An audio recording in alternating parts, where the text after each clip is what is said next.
Hey everybody, Brian King here. I want to talk to you about responsibility for a moment here. And here's the overarching theme I want you to really embody. When it comes to responsibility, it isn't size that matters. It's how you handle what you're given. Let me give you a metaphor here. Football season is underway.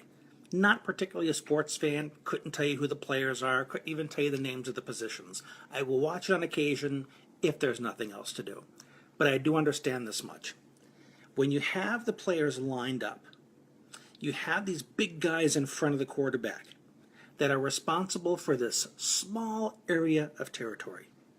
The guy in front of them, they got to make sure that guy stops, right? The quarterback, depending on his arm and accuracy, can chuck that thing all the way down the field.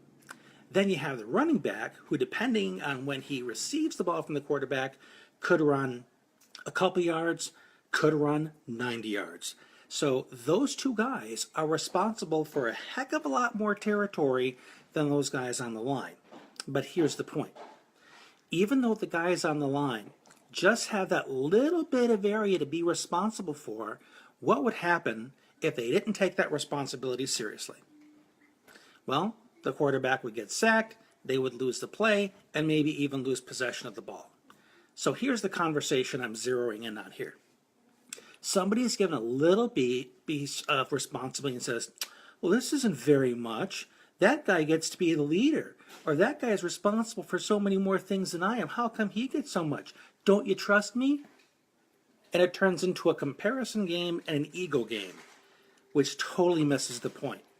The point is how critical it is for you to take full ownership and seriously whatever responsibility you're given. Because if you are part of a team, dropping the ball on even the littlest piece can make the whole thing come crashing down. Does this make sense?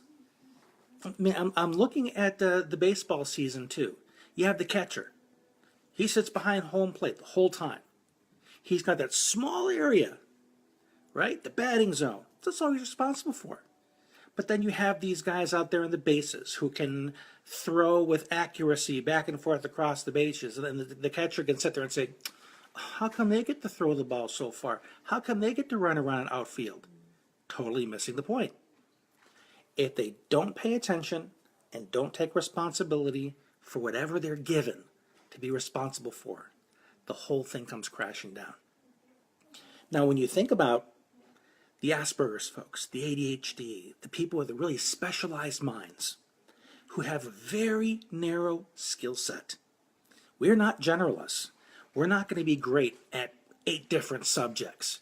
You know, I admire those straight A students. I don't know how the heck they do it personally. I don't have a brain that's wired to do that. I have a brain that's highly specialized. So we're looking at the catcher, right? Small area that he has to master and perfect being responsible for. The guys on the front line in football. The goalie in hockey. Small area. Everybody else is zipping all over the ice. He's responsible for this one area. Highly specialized.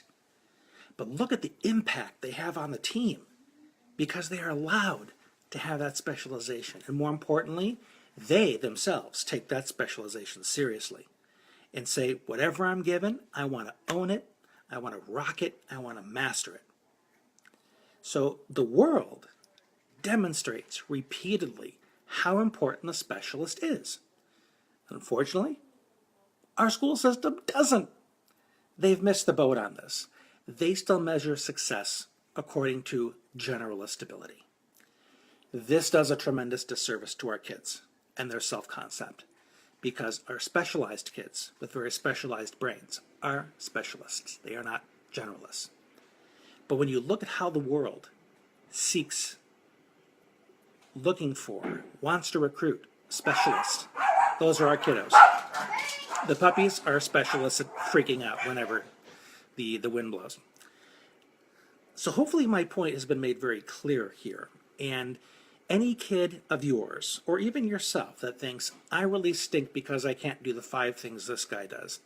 I really am stupid because they don't give me enough responsibility. Remember these examples of real-life specialization where you see it working to benefit the entire team because you showed up to do your little thing and you did it so beautifully that the rest of the team rocked. Exactly, Terry. So if this has been helpful for you, please tell me how. I'd appreciate some feedback from you. And if you're having trouble finding this in your own life and your own thinking, send me a private message. We'll continue the conversation. If there's anybody that you feel can really benefit from this message, please share it with them so they can learn how to embrace their specialization and realize that because they show up prepared to rock that small space, that they're going to help the team rock. This is Brian King. We'll be talking again soon.